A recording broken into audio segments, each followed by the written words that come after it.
Welcome back, everybody, to this week's episode of the Standing Room Only podcast.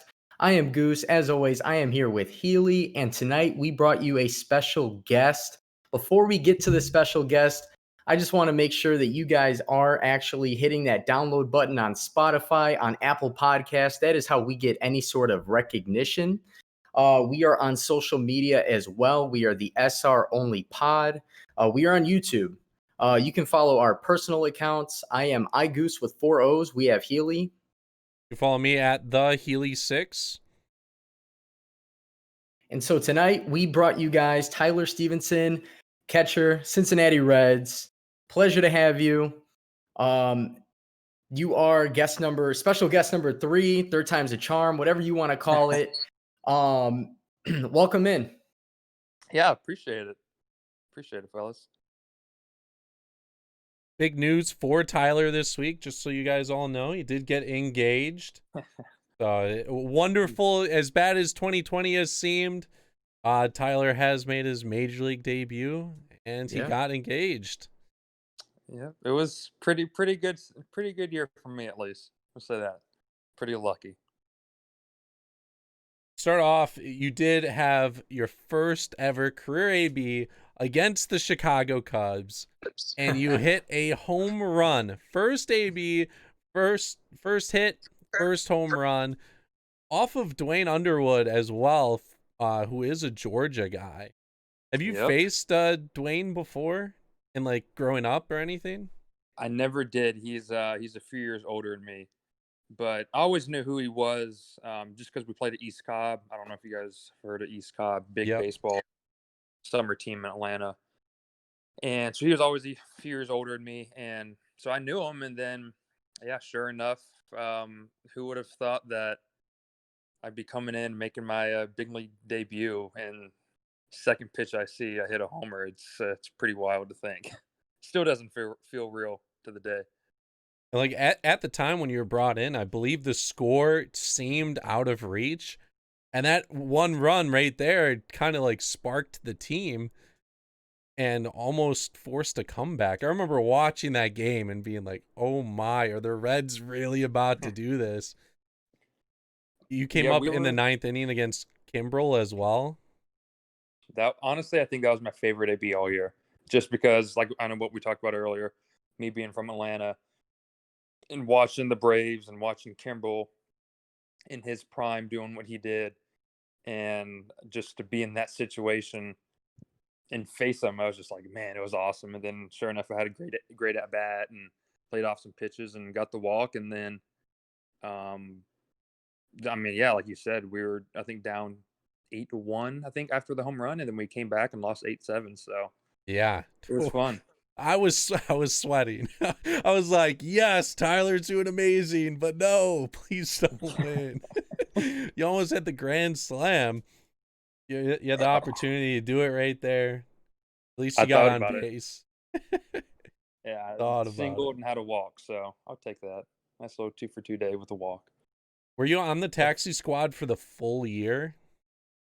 So theoretically, yes. Like, so they had 28 active players, and then the other taxi squad at the like alternate site we're only like 20 minutes away.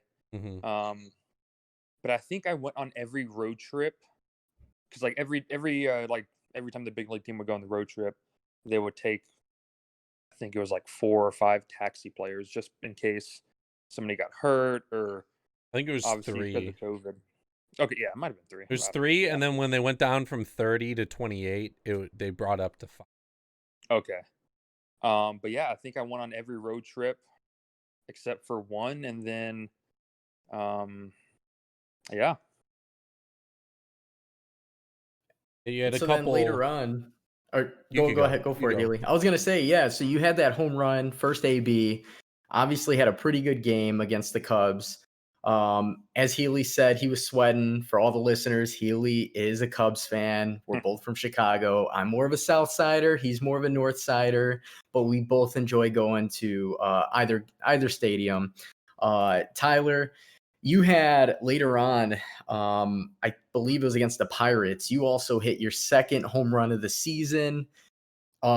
it was a walk-off home run. What was that like for you? I feel like that right there being not only as weird of a season that it is, like, I feel like everybody's always gonna remember this season as the COVID season, but not only did you hit a home run in your first at bat, but in your limited amount of at bats that you've had, you hit a walk-off home run. What was that like for you? Because I watched the video quite a few times, and all the players are you're rounding third, and you just see your teammates just waiting for you at home plate. What was that like for you?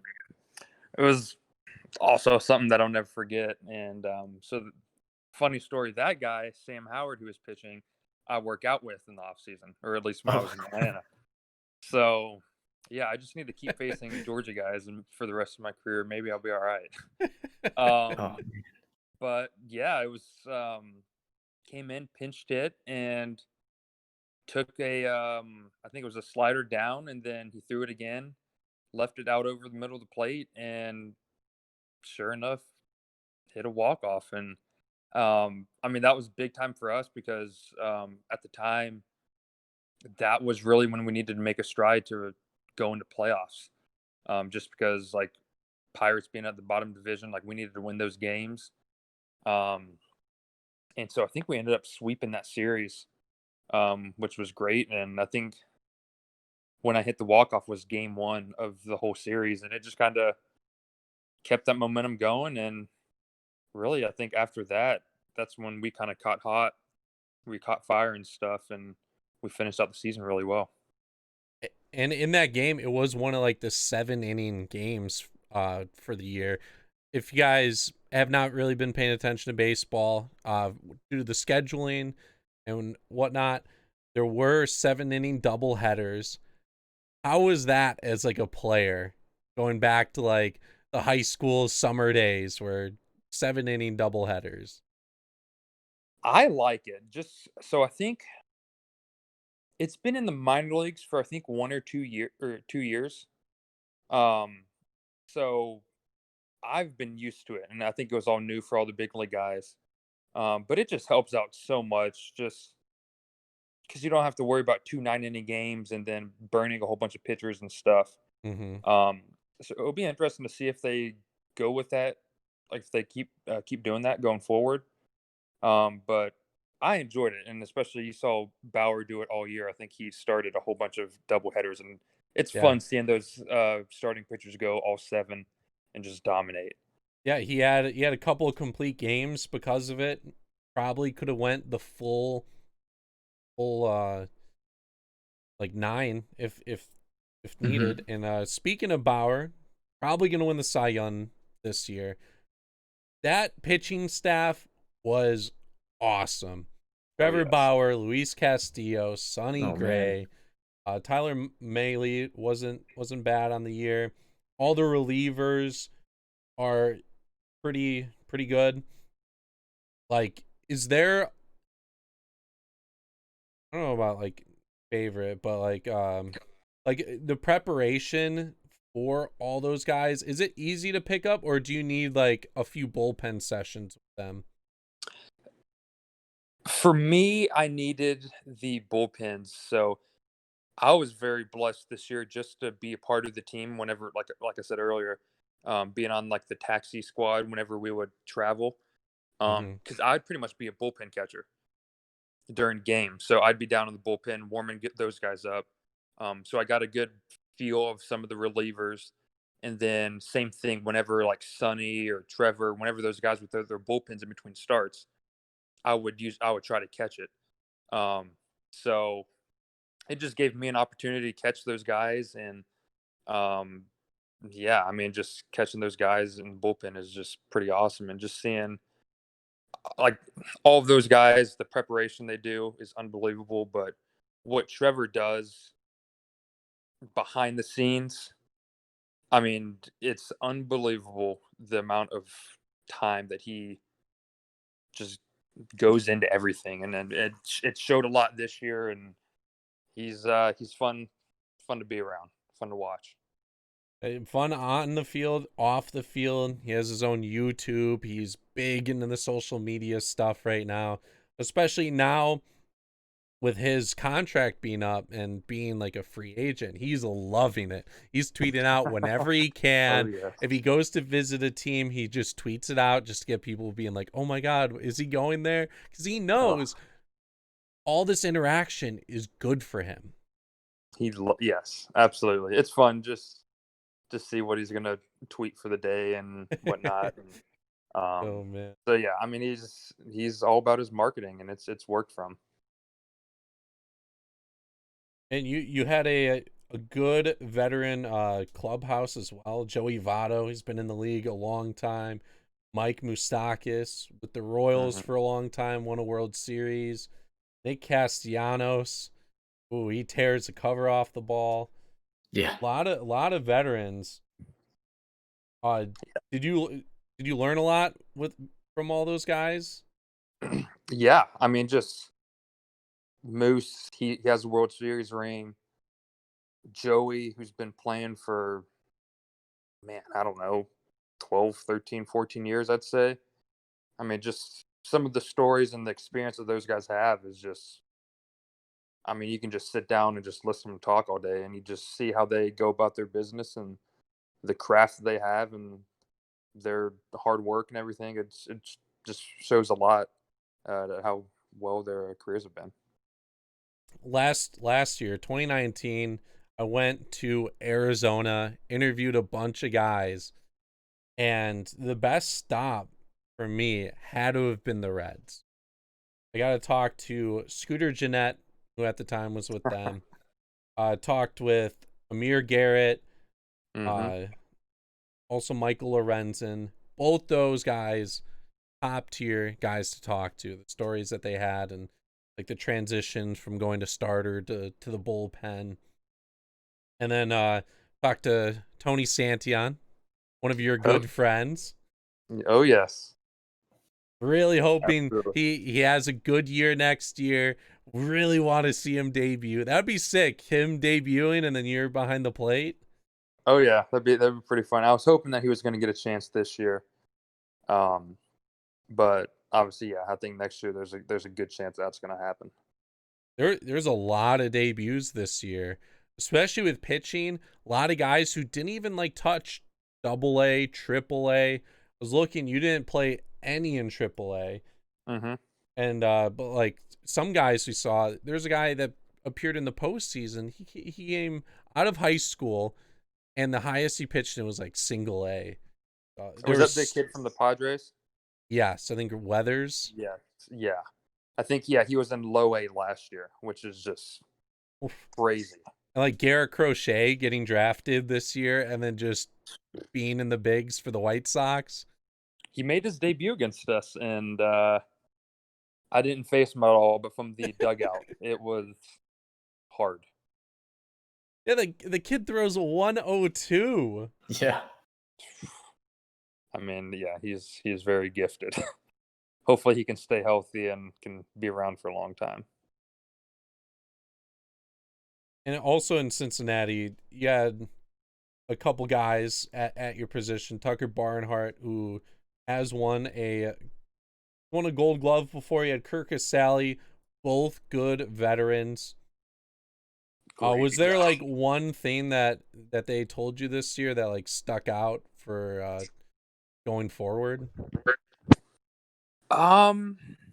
First of all, they're great. I mean, when I was there with them, just the conversations we would have, just what they've experienced and have learned, just endless of just ton of conversations and stuff. But so during the quarantine, we actually had Zoom calls about once a week with all the catchers and like our catching coach. And I asked them, both of them, like Tucker and Kurt, just like what's one thing that you wish you knew when you first got drafted, like not drafted, but when you first like made your debut. Mm-hmm. Just like being a young kid, like what's something that you wish you knew? And both of them kind of mentioned that it's still the same game. It's easy to kind of get caught up in the spotlight. Just for me, like when I made my first start, like being at Wrigley, you got Baez, you have Chris Bryant, you have Rizzo, all these guys, and it's just like I've been watching them on TV when I was in high school and when I was little and stuff. But just trust myself, and it's still the same fundamental game that I played in high school and little league. It's still the same thing. So that stuck with me, and I mean, they're great. Have you been to Wrigley before this year? First time. Ooh. It was Ooh.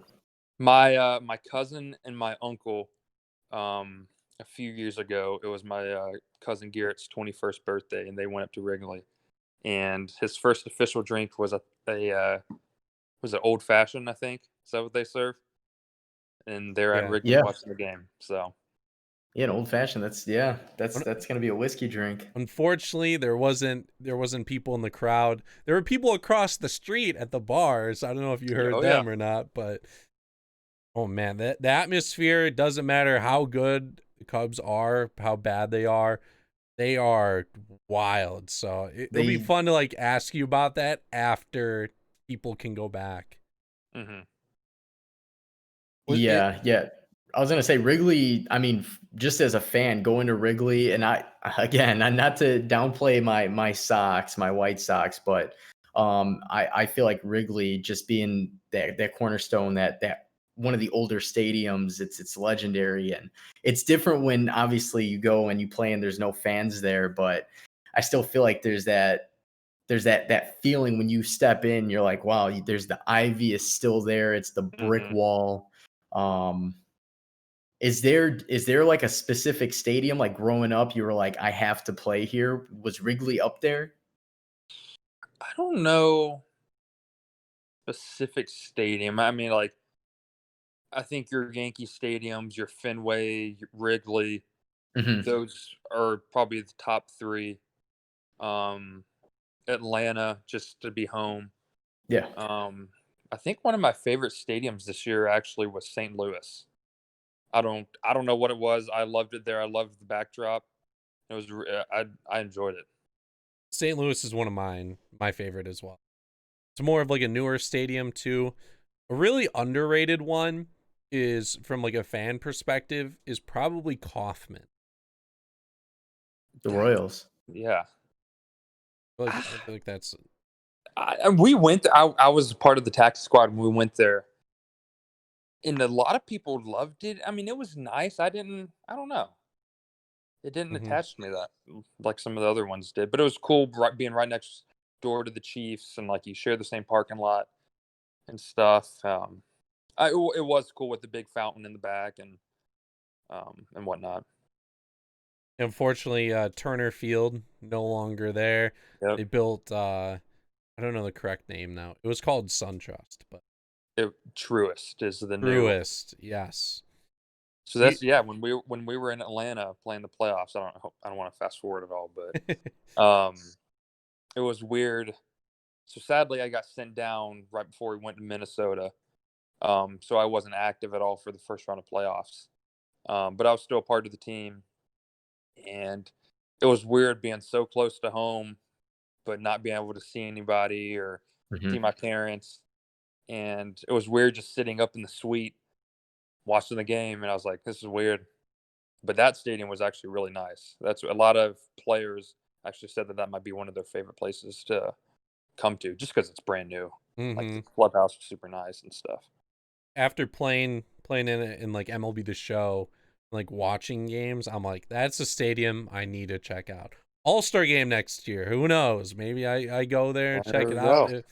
If they have it next year, we'll have to see. It's gonna be Fingers crossed. interesting.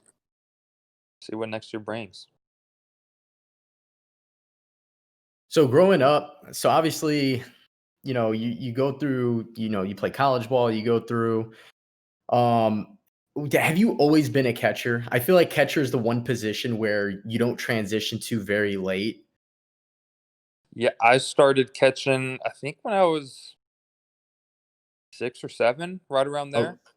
okay. Pretty And were you pretty early on. okay? My mom always said that whatever team I was on, but no one really wanted to catch, and I always thought the catching grew was cool, and I would always talk about it, and then um, sure enough, I put it on and stuck back there, and I would mainly catch. I would play first every once in a while, and then I would actually pitch. So funny story, Ooh. actually. Um, first got looked at draft-wise in high school as a pitcher Oh, before okay. catching. So I got a little bit. I mean, it'd be you always just dream and stuff. I mean, I never really had proper mechanics. I threw like a catcher, super short arm. Mhm. But I think my senior year, I'd hover around 90. I'd probably say 89, 91, and just kind of go out there and throw. So, I mean, I've got a good arm, and it was fun, but I always stuck behind the plate because my senior year I actually didn't pitch during high school at all because we had 2 pitchers go to Clemson. Oh, So Oh. we were pretty solid. yeah. Yeah, I know Darren Shred. I believe you know Mhm. him. He got drafted. He was a catcher, but they drafted him and used him as a pitcher in the Reds organization for. Mhm. That's like I mean, kind of the opposite though. Kyle Farmer, who's with us, he played at UGA at Georgia, and I think he holds the record for like the highest fielding percentage Mm-hmm. at Georgia as a shortstop.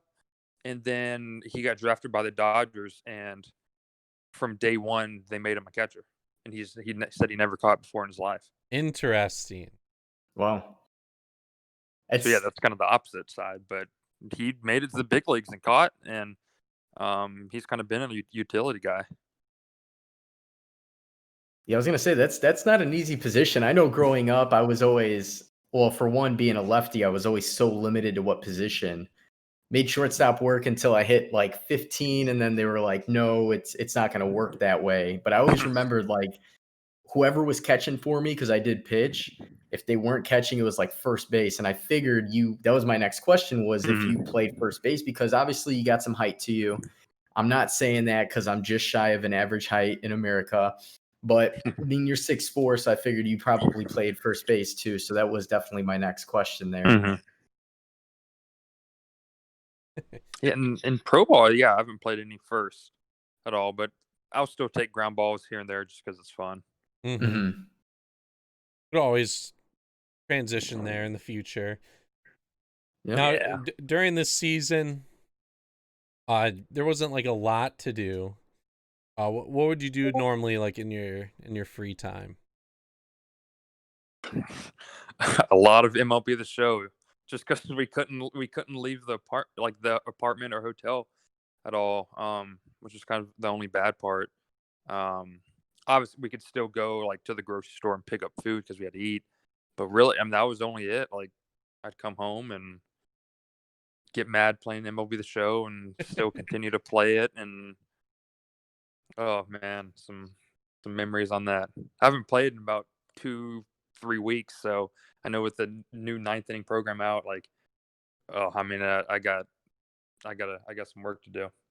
Yeah, and a lot of the postseason cards. Hmm. What was this your first year, like getting into Diamond Dynasty and stuff? Yes, I had it last year, but it was late.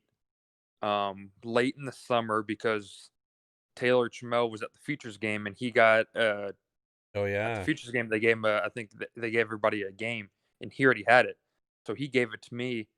So I mean that was what, June or July, Mm-hmm. and I didn't really understand much of it. I think I would just play oh man, Road to the Road Show. to the Show. Yep. And so yeah, this was really my first year getting into it and really understanding the game. So um, it's been fun. I've been a bunch of ups and downs with it, to say the least. Yeah, if you guys don't know as well, Tyler does stream from time to time. I believe it's the same as your Twitter handle, just Tyler Yeah, I believe so. Tyler Step 22. Hmm.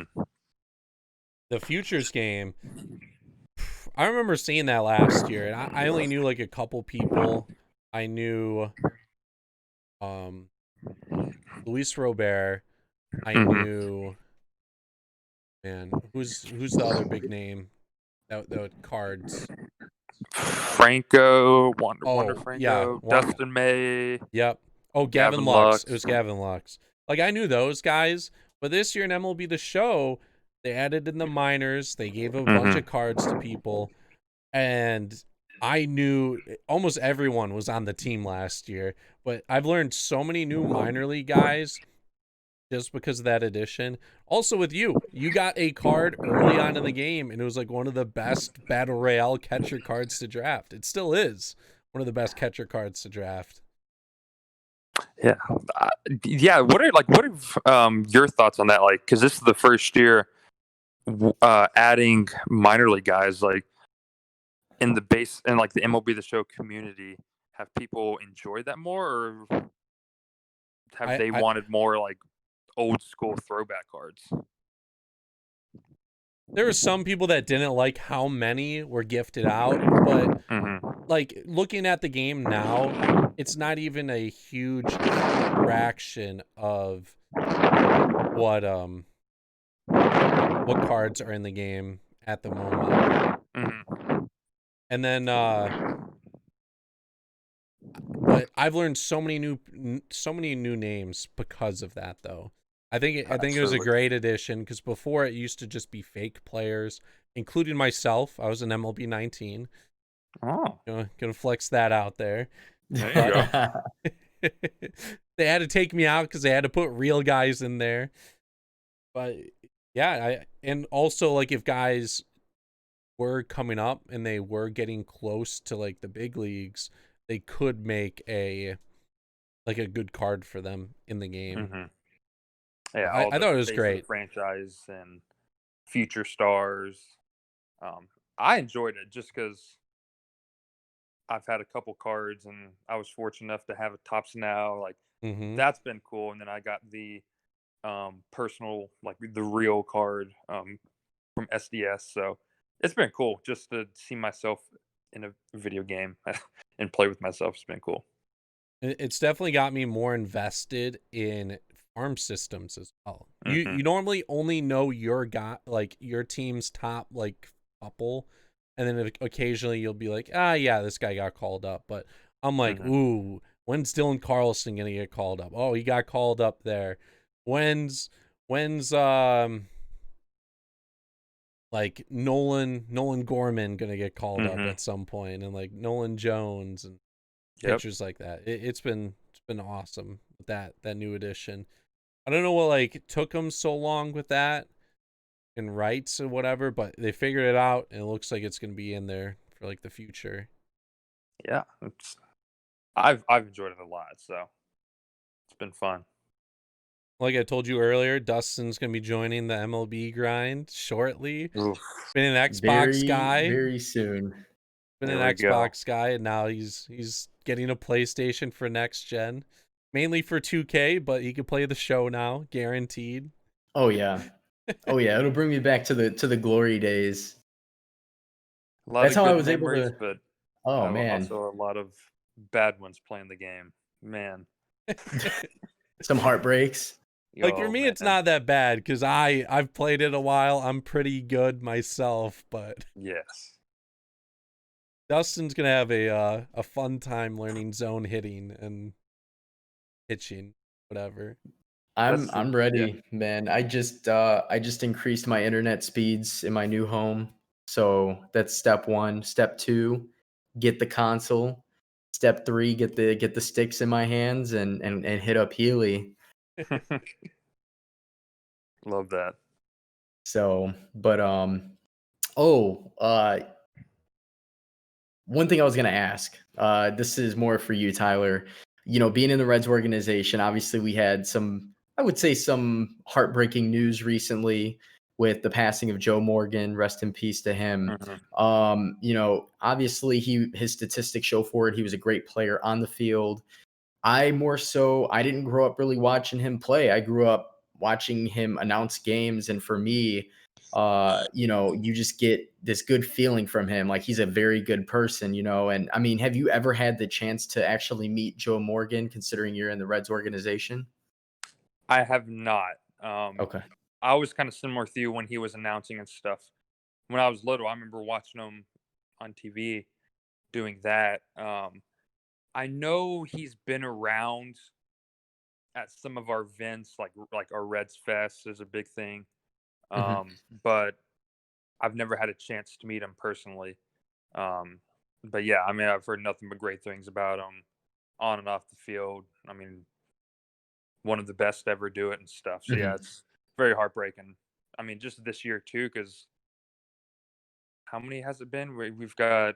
I mean, Bob Gibson was not too long ago. Oh yeah. Brock, I mean, yeah. I mean, there's Al been quite a bit. Kaline, Whitey hmm Ford. So Probably forgetting one other. There's Seaver. been a bit. Yeah, Tom Seaver. Oh wow. It's been that many just this year. Mm-hmm. Yeah. Wow. So it's been. Let's just get on to 2021. Yeah, exactly. Hey, when it rains, it pours, right? So only a Seriously. few more months. That's what I keep telling myself. A few more months, 2021, we could start fresh. Hopefully, we start to see some strides here and we can kind of get back to normal. Especially I want to take a trip to a Great American and catch a game out there. I actually 2 years ago on 4th of July, I took a trip to watch the White Sox play in Cincinnati. And I have to say, the stadium itself, I was a fan of, but how the setup is with their stadium, it's almost like a college town.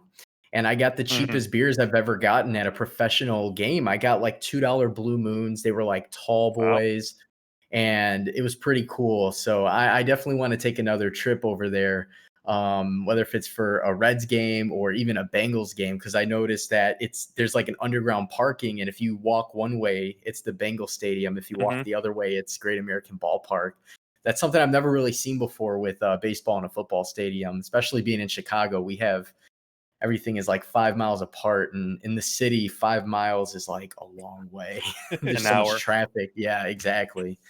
So that was Yeah, something it that I was found great. pretty I mean, interesting. I didn't really get the full experience with fans and stuff, but it was great. I love the stadium. The city's been great, and it's got nothing but good things as of now. So now that you're in like off-season mode, do you take like a little break after the season? There wasn't like, it's not like a normal season where you were playing 100 games normally in like the minors while getting simultaneously like called up and sent down. Or are you gonna get at it like right away? Actually, I usually take about 2 weeks. So I plan actually on Monday, just because I've moved to South Carolina. I'm actually going to meet like the new gym owner of the gym and stuff on Monday, and then hopefully can start either Monday or Tuesday of this upcoming week and get going again. And because yeah, I'll usually start working out and then I won't start hitting or doing any type of catching work. Maybe around Thanksgiving, start kind of easing my way back into it. Mm-hmm. Just to kind of give myself some time to chill and stuff. But yeah, I usually take about 2 weeks of nothing, just kind of enjoying time with the family and getting planning the engagement and stuff. So it was fun. And when you got drafted straight out of high school, so there wasn't like you went straight to the pro ball. Before then, like in high school to get noticed and stuff, or just how you got to the level of talent that you're at. What's like a tip or two for like the younger people who are trying to accomplish the same dreams? I'm a big believer.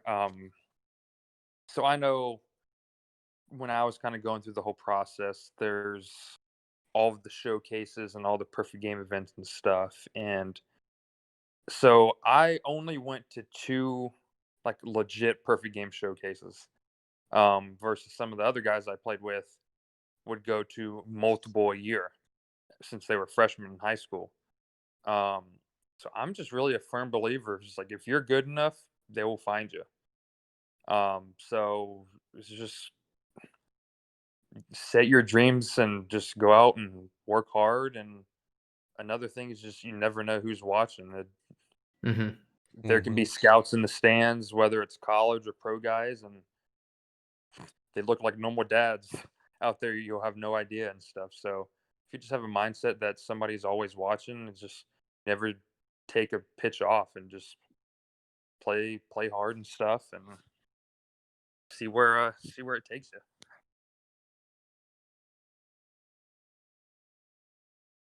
I feel like that's like a good one.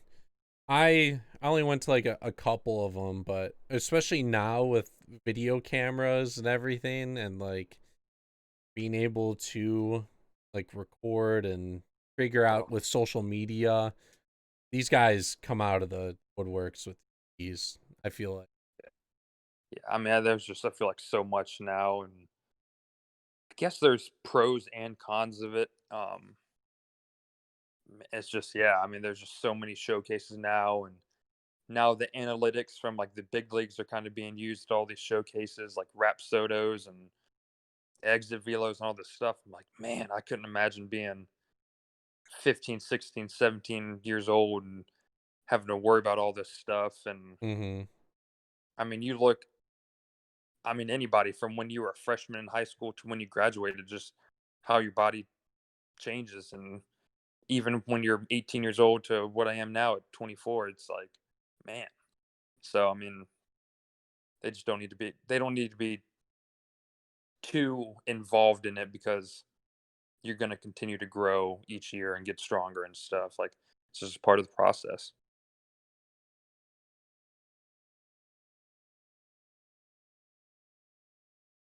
All right, Dustin, did you have any other ones?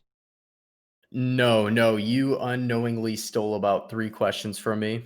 Like We're gonna always. we're gonna discuss that on Saturday when I see you. Yeah, off the air.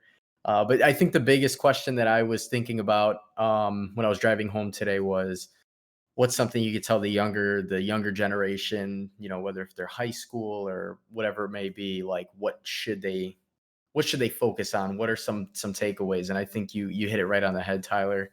Because obviously, hard work does pay off, but I feel like too, just as you mentioned earlier when we were talking, it's just remember, it's the love of the game. You got to go out and have fun.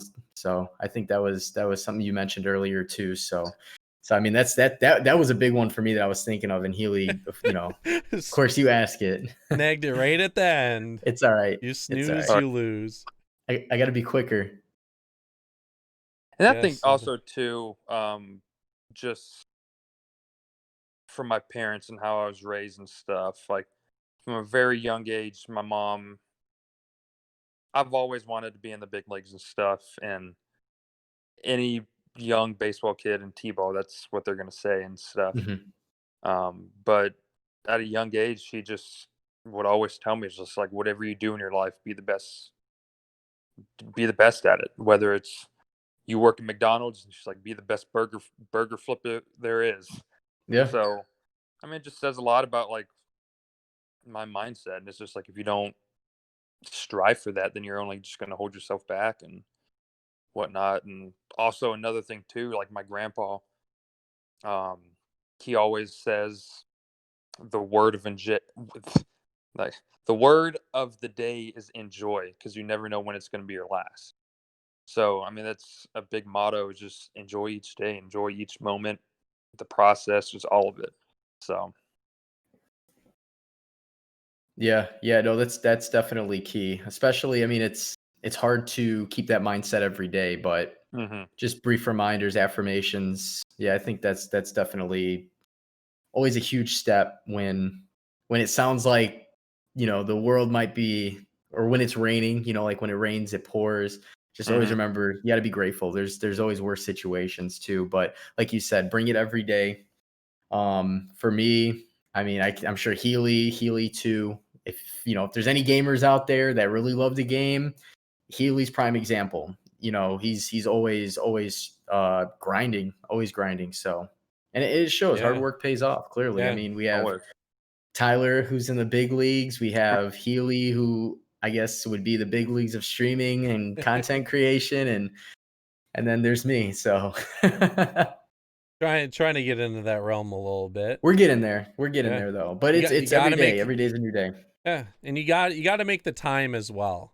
Like Mhm. there's a lot of nights, especially in the streaming and stuff, I gave up sleep because I had other obligations and I had to make up time somewhere. But balance is all also key as well. You don't want to go too hard at something and ruin it by going at it too much. Yep. Absolutely. So I think we have we can transition over to our week in review for sports, Healy. Yeah. So So, you can lead. well, last week we still had a few series going on last week. Mm-hmm. We all know the Dodgers ended up winning. They had a great series against the Padres. Braves beat the Marlins. The Rays had a fantastic 5-game series against the Yankees. And then Mm-hmm. the Astros, they won, I believe, 3-1 over the A's. The Astros, oh my, they're back. They didn't They're have the back. best season. A lot of guys on that team didn't have their best season as well. The playoffs, they are playing so well. George Springer, awesome. He's in a contract year as well, looking to get paid in the offseason. The Astros are down 3-2 against the Rays. Rays won 3 in a row to start off. And then the Astros have won the past 2. They could potentially pull off a reverse sweep. The only team to ever do that was the 04 Red Sox.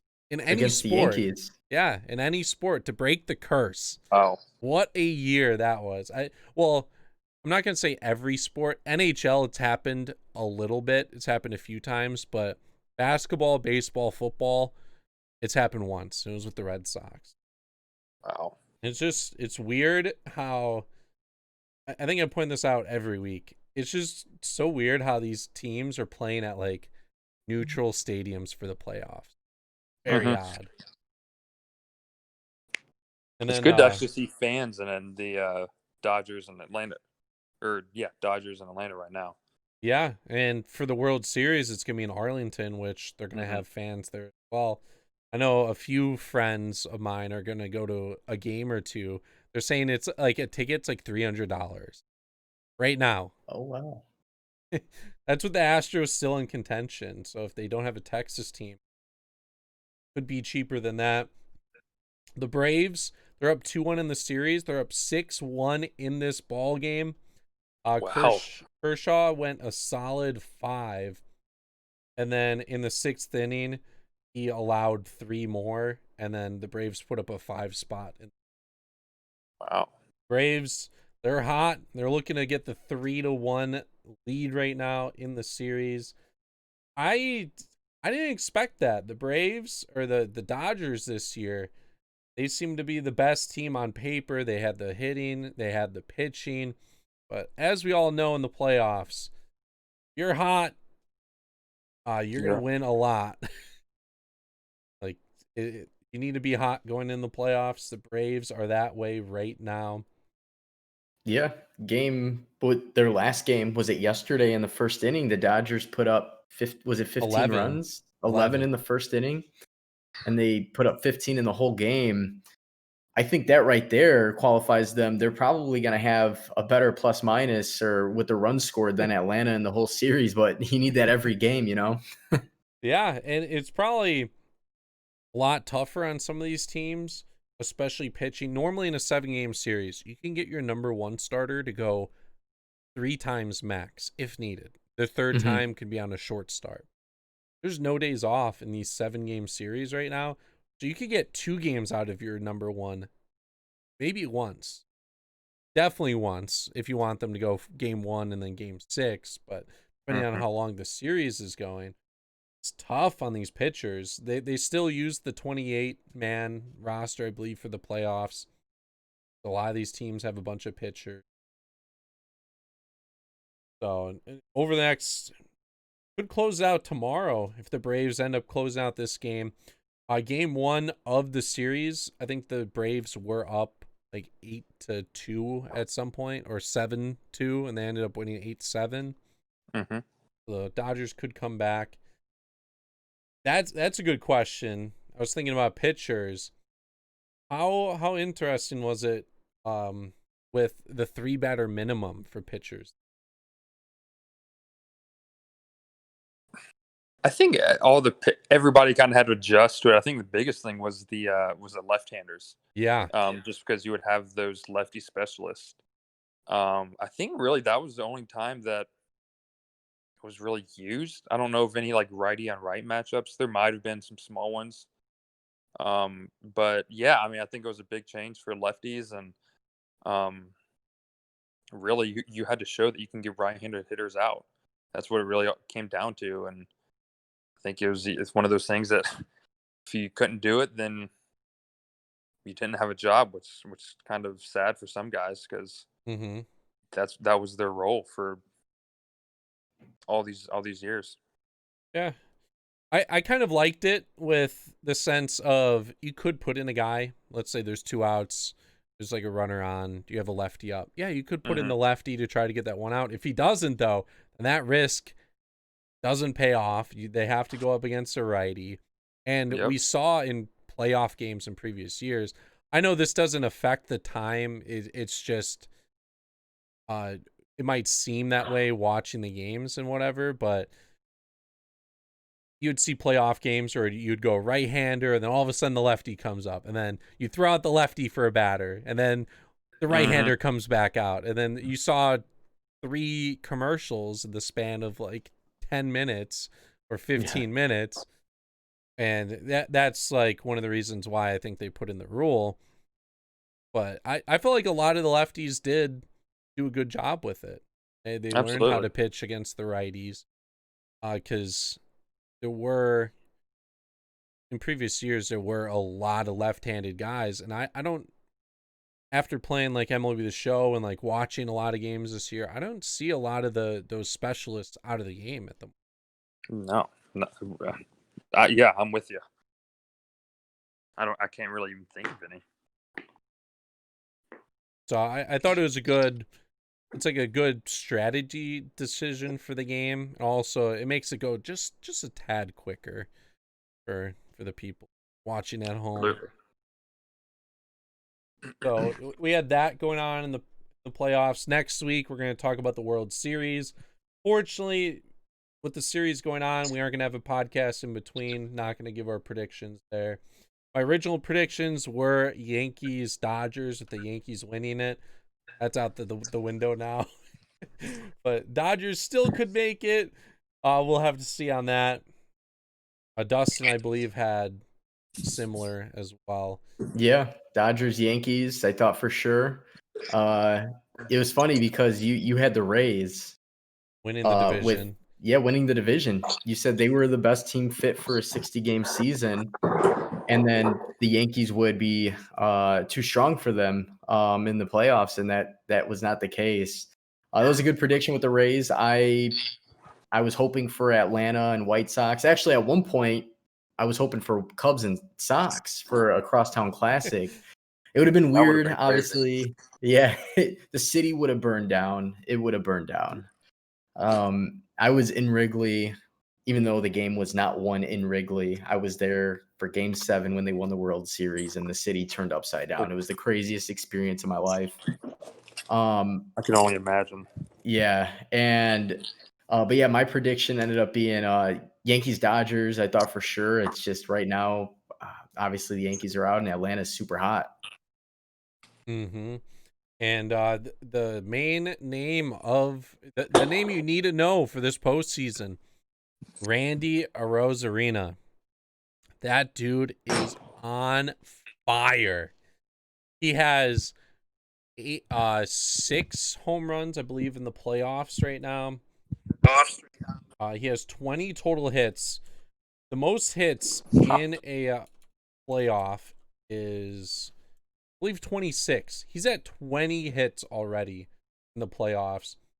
Wow. He has Yeah, he has 6 home runs. This dude in the past week, it seems like he's homered every single game. The Rays just know when to pick up guys. I was talking with someone earlier. The Rays could potentially put out 2 lineups with a completely different 9 in each of them. That's just how. Wow. That's just how deep their team is. I don't know if that's true, but like it just seems that way with all the guys that they have on their team. So Randy Arozarena, if you guys don't know him, you need to know him at the moment. He is technically a rookie this year, and he's been on fire in the playoffs. So I want to see him in the World Series, potentially be a rookie, winning the World Series MVP. If the Rays win this ALCS, I think he wins the CS MVP, so that'd be cool too. But we're gonna have to see that over the next couple days. That's it for baseball. Basketball news. Lakers won. They won in 6 games, and it was a blowout. They did not want to go to a game 7 at all. Was anybody surprised? That's how I thought the whole series was gonna go. And it did Jimmy not. Butler has the heart of a lion. He's always battled with every team he's played with. Philadelphia was a weird stint.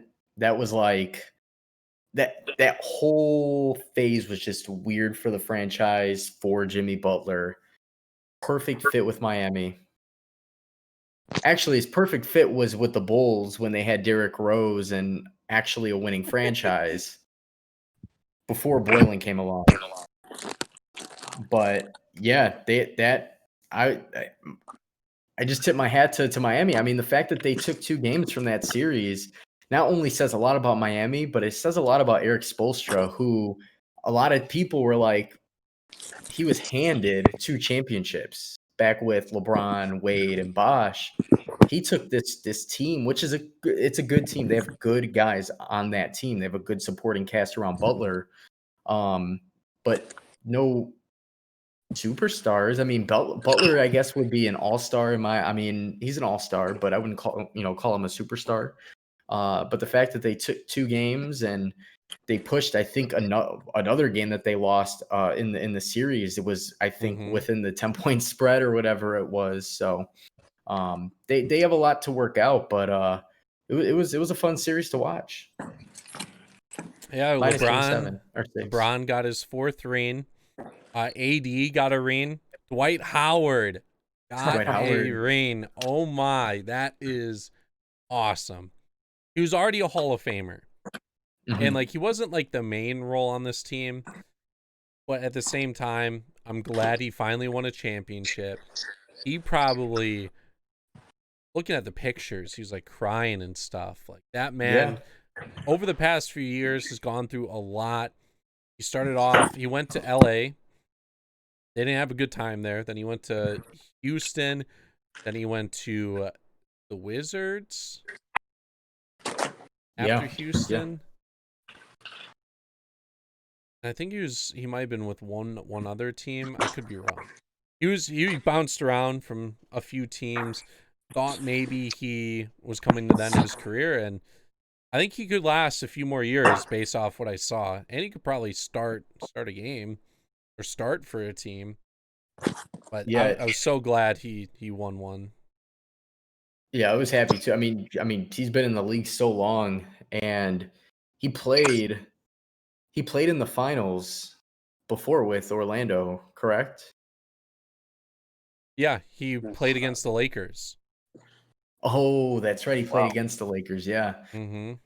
Dude's in incredible shape for his age, and I know like he's not old, but for professional sports, it's 36, I believe. So roughly the same age as LeBron. Yeah, he was drafted like a year later. Wow. Yeah, he's 34 actually. 34, same year as Ben Gordon from UConn. Wow. Yeah, he was one of the last people to come right out of high school. From Atlanta, Georgia. Yeah, he's actually, I was going to say, he's from Atlanta. Oh, wow. I didn't know that. That's awesome. We Yeah, he actually played my senior year of high school. Colin Sexton, who's with Cavs, right? Yep. yeah, We, yeah. we played him first round of playoffs, Oh, Oh, nice.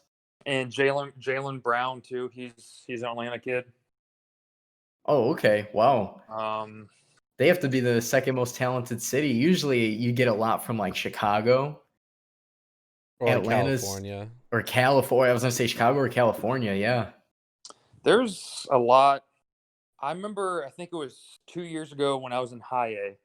We had a Baseball America like book, and it had like the top cities with I think big league players, and Kenneth, like it was Marietta, which is pretty much where I'm from. They were number Yeah. 5, but we were behind like Miami, San Diego, like LA, and I think one other.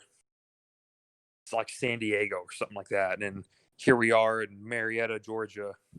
Population's probably a tenth of what some of these other cities are, but I don't know. It's crazy what baseball is around our like Dansby.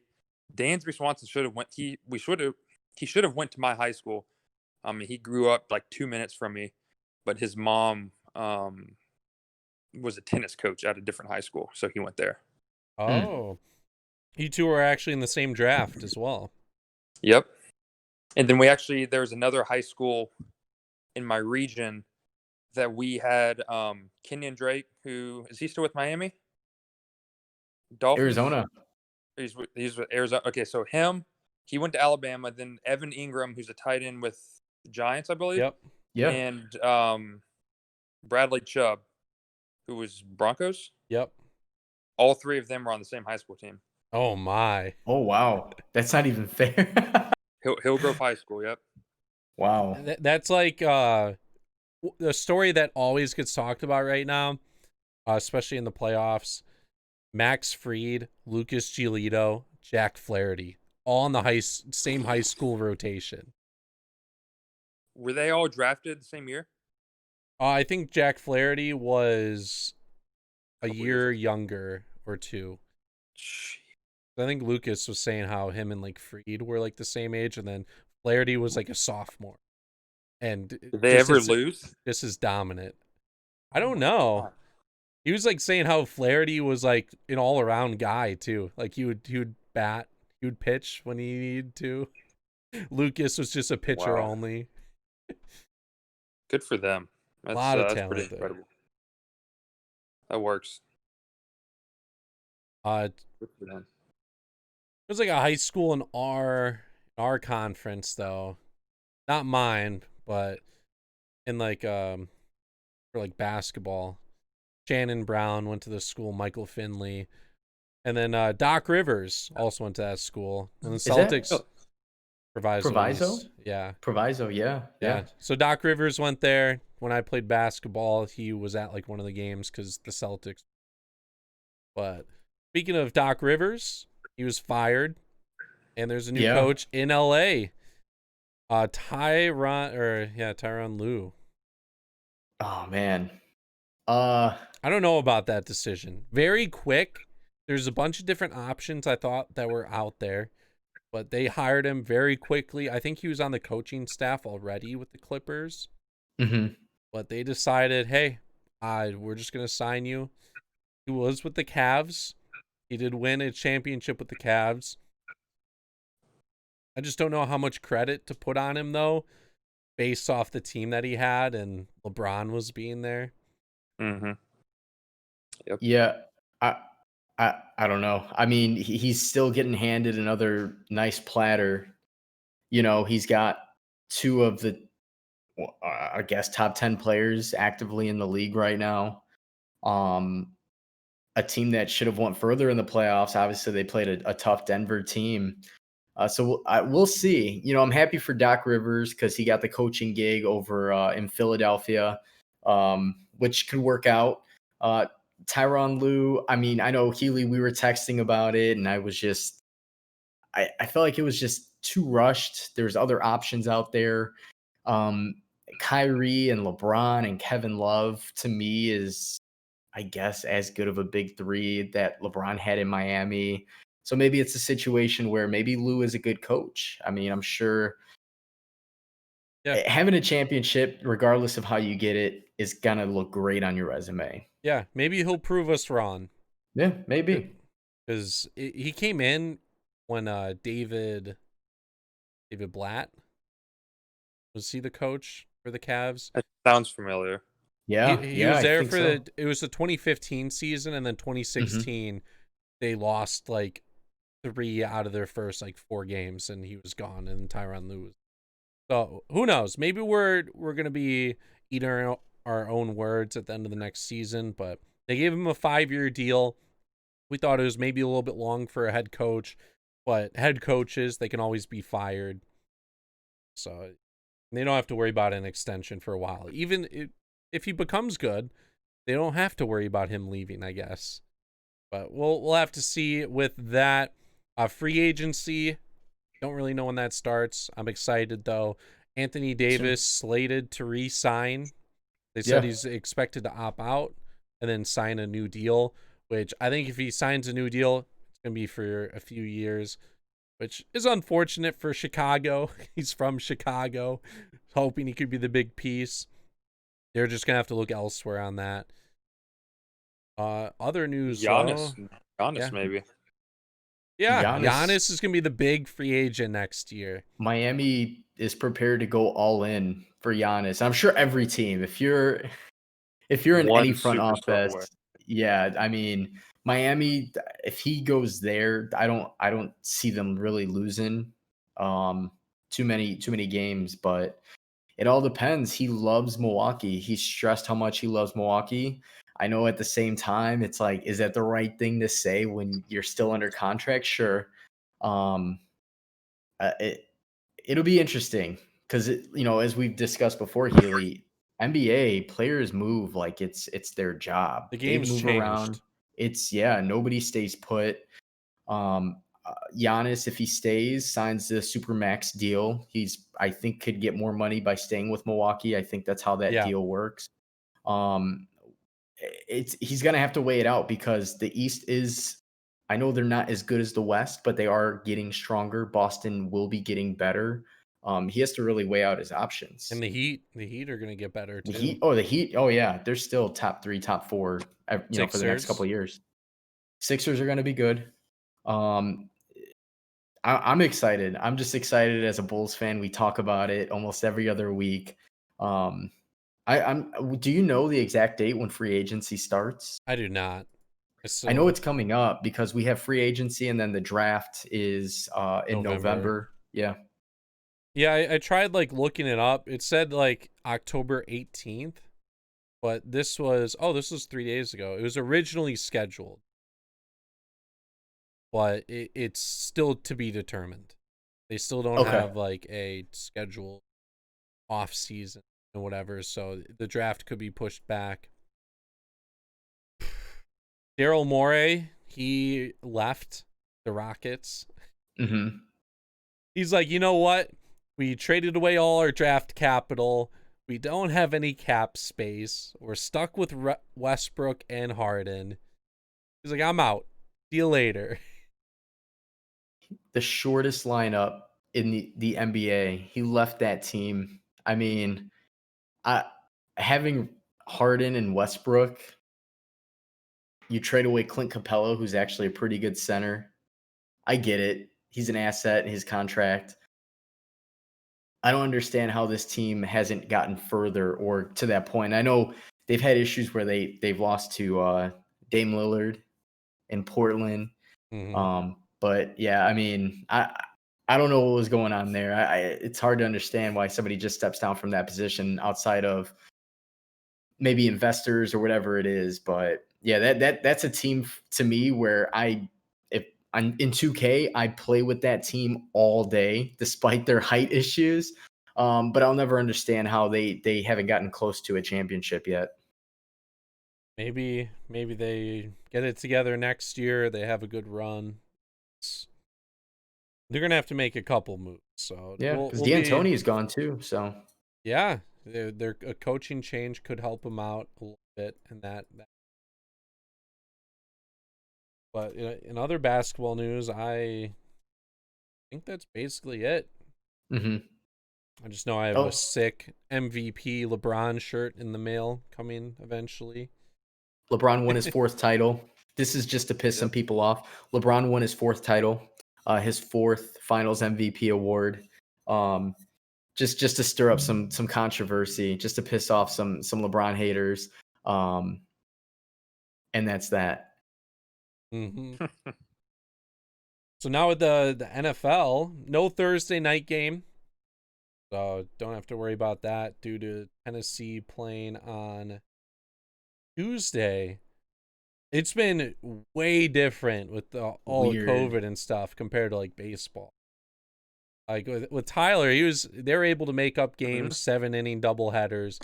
They have to push these games back, force bye weeks with teams. They can't just put it on random days. They It was gotta be a little weird. more careful. I read the other day, Cam Newton apparently was still testing positive, but they said if he showed no symptoms after day 10, then he would still be able to return. And I wanted to check the source. I forgot to check the source. Do you know if that was legit? Like he test positive for more than the time frame, but shows no symptoms, so they were going to let him come back. I don't know. I I don't think know. that's. I think I remember hearing that in baseball.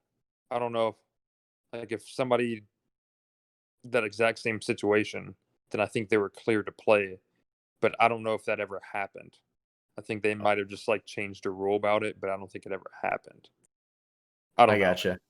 What when actually to go back to the COVID, assuming you got tested and all the players got tested, is it hmm true that you guys didn't have to do the nozzle swab? Yeah, we spit in a tube, Oh so man, it was great. that's incredible. Um, so yeah, you wait like I just got in a routine. We got tested every other day, and I would save my spit when I was driving to the field, and then we'd get there. We'd have to spit in a little tube, and then twist a little cap on it, and then there was like some liquid in it that mixed with our spit, and then that was it. So yeah, it was great, and it was weird seeing the that NFL, they just changed it to where they're testing on game days. It was weird why they weren't. Yeah. Yeah, It's just kind of surprising. I think So they thought that they were just gonna fly under the radar with it and not have a bubble or any restrictions. Well, I guess there are restrictions behind the scenes. Um, but yeah, I mean, it's high risk. You know, you don't like the NBA, they did it so well to the point that they had no positive tests after the initial positive test that they had when it started. So then you see the MLB, it's like, okay, they're traveling a little bit, but they're keeping it based on the region. hmm Uh, NFL it's free for all, and some stadiums have like 20 to 25,000 fans, and you're just like, wow, that's so weird to watch. And then with everybody that plays fantasy football, myself, and it's like it's you hard. everybody's week to week. Yep. I think basketball too is the only sport that could kind of get away with that. Yeah. And especially because they were only playing the playoffs, so that helped. Mhm. I mean, I think they could do a full season like that, but I think basketball is really the only one. You can't bubble 30 baseball teams with 30 different fields, and or I guess you only need 30 15, but plus still, different yeah, people all team. yeah, Um, it's With the NBA, there's like 15 max on a roster. mhm, Yeah. Yep. And the amount of space they take up is not nearly enough or as no. much as other sport. Le'Veon Bell though signed with the Chiefs. I think that's a huge move. That's big. Edwards-Helaire, he was doing okay. I don't think he was being as effective though as people thought he was going to be. He was a high fantasy draft running back, so if you are a fantasy owner of him, could be not great for you. Le'Veon Bell should slot in there. He's with a good team since he left the Steelers. He signed all that money to go to the Jets. And oh my, he was in a bad system, bad team at the time, and I think it hurt him a little bit. Yeah, no, hands down. That the Jets are they've been that team you go to when your career is done. I mean, I think we saw Frank Gore go there, but Frank Gore obviously had a hell of a career. He just was getting older. There's those franchises where it's like, oh, they're on the Jets, and we expected a lot. I thought Le'Veon Bell was going to be great because of the fact that he was on the Jets. They have Sam Darnold, who I guess is better than Mark Sanchez. We'll put it that way. But, they're not really they don't have too many offensive threats. So I thought it would be the workhorse. It'd be Le'Veon Bell, it'd be handoff, a throw to Le'Veon Bell, kind of like how Pittsburgh was utilizing him, but that wasn't the situation. Uh the nice thing about Le'Veon Bell was he wasn't in the media this time around as he Mm-hmm. was when he held out. And so he was able to get signed right away. The Chiefs, I don't even know what the deal was. Apparently, they have unlimited amount of cap space because they signed everybody to whatever they want. They said pick a number between 50 and 55, and that's going to be your yearly salary. But that was an excellent move, and I think it's going to work to have a two-headed monster in the backfield. I mean, look at all the teams that are doing it now. You have Seattle, Carolina. Well, Carolina still uses McCaffrey a lot. It's just the fact that he's hurt. Mike Davis is going to step in, but most teams have the committee. So with that Chiefs offense, they're scary. Even though they just lost to the Raiders. The Raiders are better than they've been recently. I still think the Chiefs are the deadliest team, and they just added what could be a deadly running back. Mm-hmm. We'll see how long it takes him to get used to the system. I could see him playing a few downs this week, but it's going to take a couple weeks for him to learn the playbook. The Packers, they're looking good at 4-0. They just had a bye week, right? Yeah, they just had a bye week. Devontae Adams finally practiced. He missed the last couple of games. I believe he had turf toe. He's back. That between them and the Chiefs, those have been the hottest teams so far. Packers are still undefeated. They do have an interesting matchup against the Buccaneers, which we just saw the Bears beat last week on Thursday. Bears got a very nice victory, beat Tom Brady. And so far, there has been some trash talking.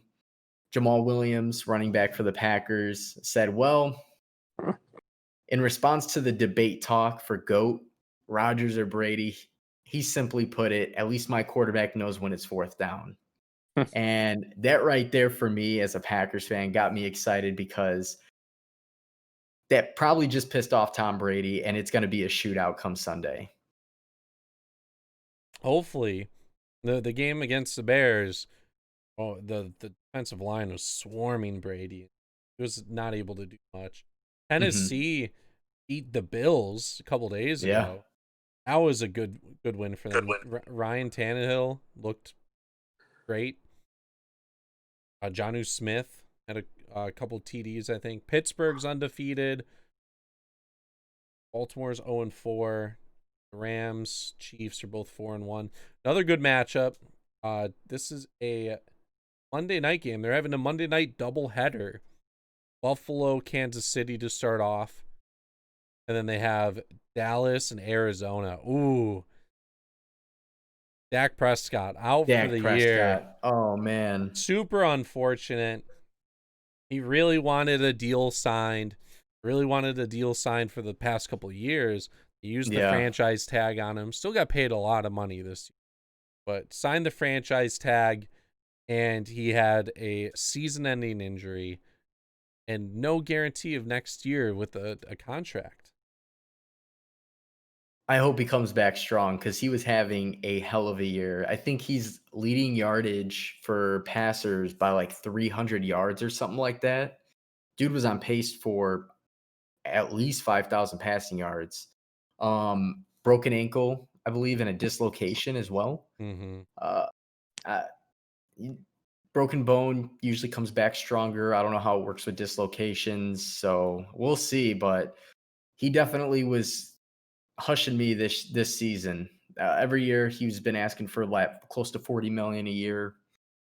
As a Packers fan, we take care of Dallas every single time we play them, and I'm like, he does not deserve it. This year, he came out on fire. He's kept them in games that they've been down heavily because their defense is horrible. So he definitely has the tangibles, and I believe that he'll come back strong. Hopefully, he heals up pretty quickly in time for next season. But in the interim, Andy Dalton is now the starting quarterback for the Dallas Cowboys. Doesn't sound too exciting, but don't forget he is a quarterback that I think was made it to a couple of Pro Bowls at one point. Mm-hmm. So And he was with the starting weapons, as of last year. He was a Andy starting Dalton. quarterback. Yeah, he was a starting quarterback as of last year. Oh yeah. So, but this year, he has probably the best amount of weapons that he's going to have ever in his career. So don't count Dallas out quite yet. I know everybody loves Dak. I love Dak, but they still have Ezekiel Elliott, a great running game, and they have probably the best receiving core in the game right now. So next to the Bucks. So we'll see what they can do. As always, Dustin will have a FanDuel lineup go out on Sunday on Twitter and Instagram. How'd you do last week? So it's kind of funny you mentioned that. I'm not sure if you're aware, there was a major outage with the universal scoring system. Yahoo Fantasy had wrong scores for kickers. FanDuel had a 0 for 2 full days. I didn't know what my score was. Finally, it came around. So for my lineup that I put out, I did score 138, which allowed me to place and win a little bit of money back. It's not the 200 that I'm aiming for. Score 200, your chances of winning the million are pretty high. But definitely stay tuned Sunday morning. I always wait. I always wait only because COVID, injuries, late game scratches, Julio Jones, and Julio Jones. You never know when he's going to play. Huh. And yeah, so stay tuned Sunday. Twitter, and I believe I'm going to put it out on Instagram this week as well. I should have a lineup.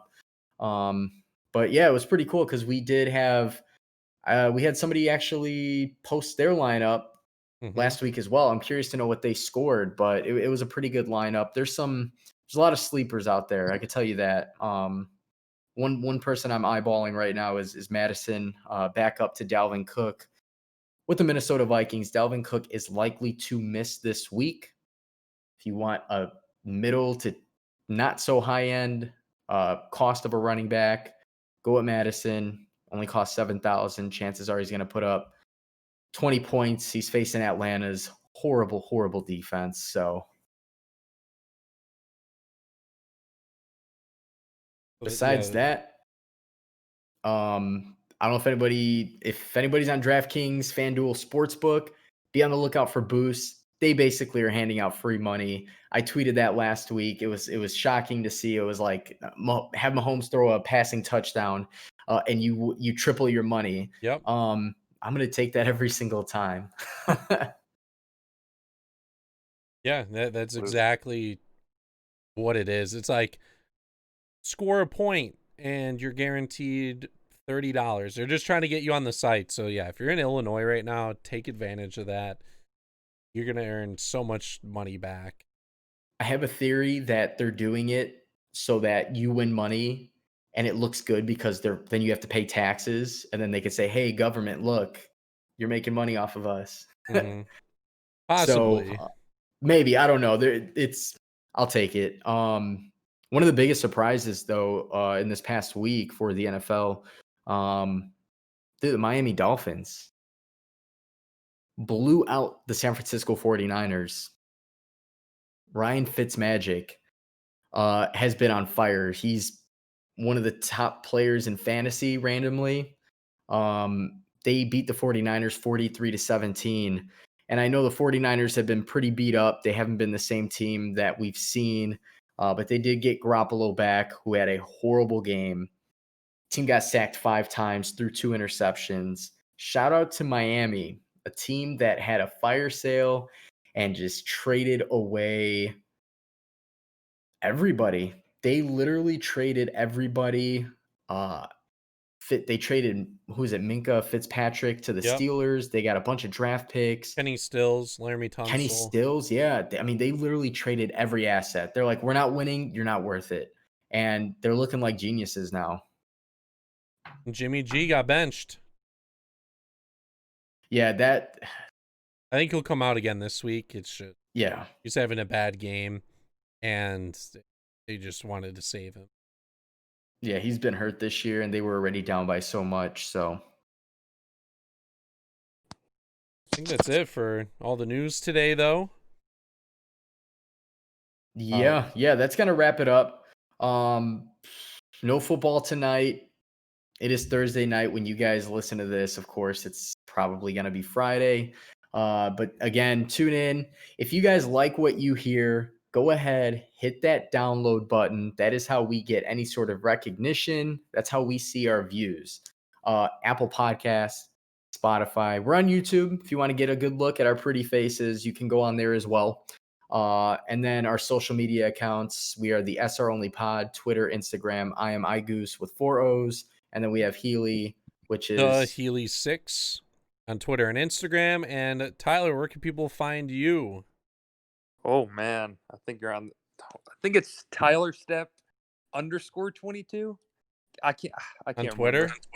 Yeah, Yeah, or it's just straight 22. Twitter is Tyler _ step 22. Man.